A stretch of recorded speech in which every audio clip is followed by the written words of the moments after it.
नमस्कार प्रणाम। का हालचाल बा रउरा सबके। उम्मीद बा रउरा सबे ठीक होखब। हमहू ठीक बानी।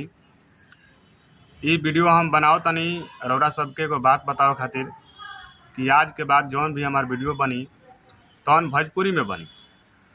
काहे बनी तो ओकर कारण ई बा कि ई सब बात पहले हमरा मालूम ना रहला कि यूट्यूब पर चाहे सोशल मीडिया के प्लेटफॉर्म जौन भी बा, इंस्टाग्राम, फेसबुक पर एमे एगो सिस्टम बा कि जे जौना क्षेत्र के आदमी बा उ वीडियो ओकर वही क्षेत्र के आदमी के लगे जाई।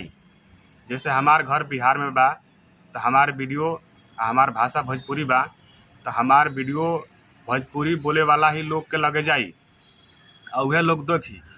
तो जब उहे लोग देखी तो काहे ना वही भाषा में बनावल जा। तो ई सब चीज़ अब जाके हमरा मालूम भइल ह। तो हम सोचनी है कि रउरा सबके बता दी कि अब से जौन भी वीडियो बनी तो भोजपुरी में ही बनी। काहे कि देखे वाला ही भोजपुरी बा, समझे वाला भोजपुरी बावे तो काहे ना भोजपुरी में बनावल जा। तो ये सब चीज़ हमरा पहले मालूम ना रहला। तो ये बतावे खातिर रउरा सबके वीडियो बनाओ तनी कि अब जौन भी वीडियो बनी भोजपुरी में बनी